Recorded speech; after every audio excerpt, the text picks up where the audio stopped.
আজকে এসেছি এমন এক বিল্ডিং এ যেটি ছিল ঢাকার নবাবদের ক্ষমতার কেন্দ্রবিন্দু, যার প্রতিটি দেওয়াল ইতিহাসের কথা বলে।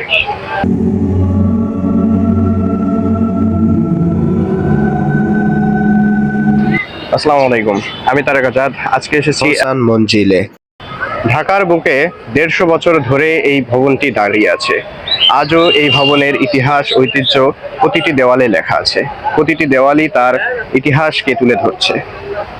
এক সময় এখানে আসতো দেশের প্রভাবশালী ব্যক্তিরা এবং ব্রিটিশ কর্মকর্তারা, যেটি এখানকার ঐতিহ্য এবং এখানকার সংস্কৃতিকে ধারণ করছে। চলুন আজকে দেখা যাক আমাদের এই বিল্ডিং এর ভিতরে কি কি আছে। টিকিট ক্রয়ের পর ভেতরে প্রবেশ করে প্রথমে দেখতে পাই ডান দিকে লাগেজ কর্নার, এরপরে দেখতে পাই রাজপ্রাসাদটি। প্রবেশদ্বারের দুই পাশেই দেখতে পাই সবুজে ঘেরা বাগান।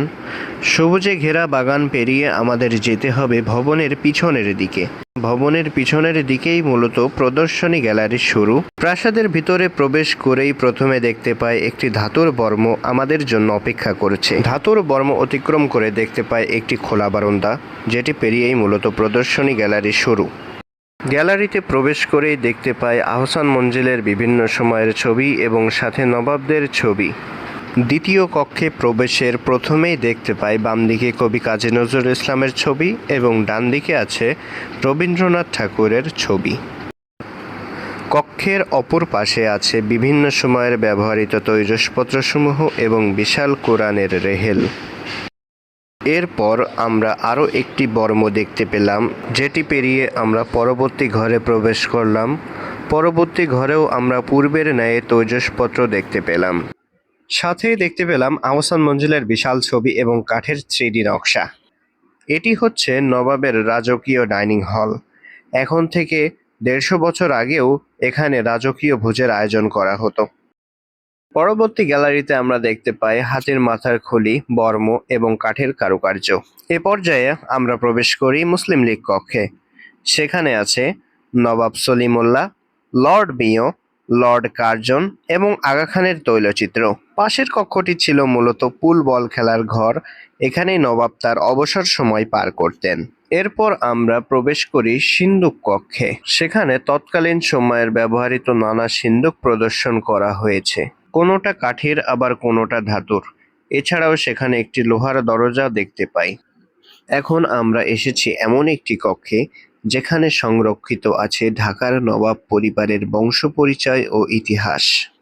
এখানে নবাব আব্দুল গনি, নবাব স্যার খাজা আহসানুল্লাহ সহ বিভিন্ন সদস্যের ছবি এবং তাদের পরিচয় তুলে ধরা হয়েছে।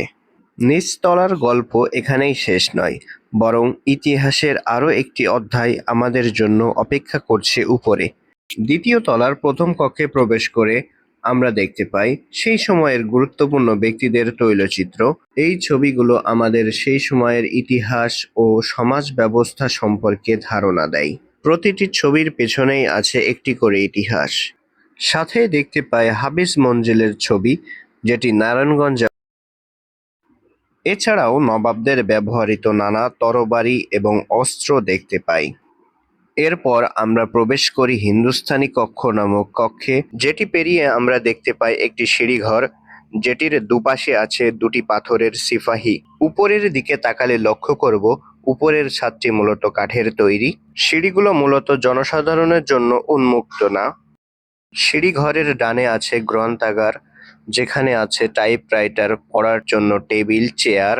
এছাড়াও আছে দেশি বিদেশি নানা ধরনের বই, আছে আইন সম্পর্কিত বই, আছে ইসলামিক বই, তবে অধিকাংশ বই নষ্ট হয়ে গেছে। গ্রন্থাগার থেকে সামনে এগোলে দেখতে পাই কার্ডঘর। এটি ছিল বিনোদন ও আড্ডার গুরুত্বপূর্ণ স্থান। শত বছরেরও বেশি সময় ধরে দাঁড়িয়ে থাকা আহসান মঞ্জিল শুধু ইট পাথরের একটি স্থাপনায় নয়, এর প্রতিটি দেওয়াল বহন করে পুরান ঢাকার ইতিহাস, ঐতিহ্য এবং নবাব পরিবারের স্মৃতি। আহসান মঞ্জিল ঢাকার প্রথম দিককার বিদ্যুৎ সংযোগ প্রাপ্ত ভবনগুলোর একটি ছিল। তৎকালীন সময়ে ব্যবহৃত নানা ধরনের বৈদ্যুতিক বাতি এই ঘরে প্রদর্শন করা হয়েছে। এটি হচ্ছে প্রাসাদ ড্রয়িং রুম। একসময় কক্ষটি ছিল প্রাণচাঞ্চল্য, কিন্তু বর্তমানে সবকিছুই নীরব। এ পর্যায়ে আমরা প্রবেশ করছি গোল ঘরে, যেখানে কিছু বর্শা এবং ঢাল প্রদর্শন করা হয়েছে। এছাড়াও ঘরের চার কোণে 4টি দৃষ্টিনন্দন ফুলদানি দেখতে পাই। গোল ঘরের পরেই আছে বিশাল আকারের নৃত্যশালা, যেটি ছিল নবাবদের বিলাসিতার কেন্দ্র। মূল রাজপ্রাসাদের অধ্যায় এখানেই শেষ, কিন্তু আহসান মঞ্জিলের ইতিহাস এখনো শেষ হয়নি। চলুন এবার অন্দরমহলের গল্প শোনা যাক। রাজপ্রাসাদ এবং অন্দরমহল সংযোগের জন্য রয়েছে একটি সংযোগ পথ, যেটি মূলত অন্দরমহল এবং রাজপ্রাসাদকে একত্রিত করে রেখেছে। অন্দরমহলের নিচতলাটি বন্ধ, দ্বিতীয় তলা থেকে প্রদর্শনী গ্যালারি শুরু। দ্বিতীয় তলার প্রথমেই আছে নবাব পরিবারের নারী সদস্যদের তৈলচিত্র। এখানে প্রদর্শিত তৈলচিত্রগুলো আমাদের পরিচয় করিয়ে দেয় সেই সময়ের নবাব পরিবারের নারীদের সঙ্গে, যারা পর্দার আড়ালে থেকেও পরিবার ও সমাজের গুরুত্বপূর্ণ ভূমিকা পালন করেছিলেন। পরবর্তী কক্ষে প্রদর্শন করা হয়েছে তৎকালীন সময়ে ব্যবহৃত ঘোড়ার গাড়ি, প্রথম সময়ের ইঞ্জিন গাড়ি ও বিভিন্ন নৌকার মডেল। ইতিহাসের নানা স্মৃতিচিহ্ন দেখার পর আমরা এখন অন্দরমহলের এই নীরব করিডরে। একসময় যেখানে ছিল মানুষের কোলাহল, আজ সেখানে শুধু ইতিহাসের প্রতিধ্বনি শোনা যায়।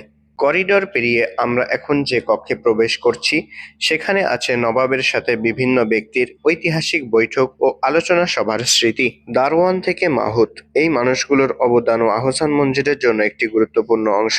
এখানে তাদেরই ছবি প্রদর্শন করা হয়েছে। পরের কক্ষটি খুবই গুরুত্বপূর্ণ। এখানে প্রদর্শন করা হয়েছে নবাবদের শয়নকক্ষ। রাতের বেশিরভাগ সময়ে তারা এখানে কাটাতেন। ঘরটিকে আরো আরামদায়ক এবং ঠান্ডা রাখতে উপরে ব্যবহার করা হয়েছে বিশাল আকারের টানা পাখা। অন্দরমহলের শেষ করিডরে দেখতে পাই নানা ধরনের উৎসব অনুষ্ঠানের স্থির চিত্র। তো এটাই ছিল মূলত আহসান মঞ্জিলের অন্দরমহল এবং রাজপ্রাসাদের ভিতরের চিত্র।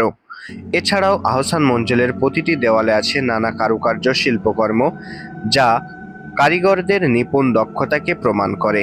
প্রতিটি ঘরের সিলিং থেকে শুরু করে ঘরের দরজা জানলায় রয়েছে সূক্ষ্ম নকশা, যা আজও দর্শনার্থীদের মুগ্ধ করে।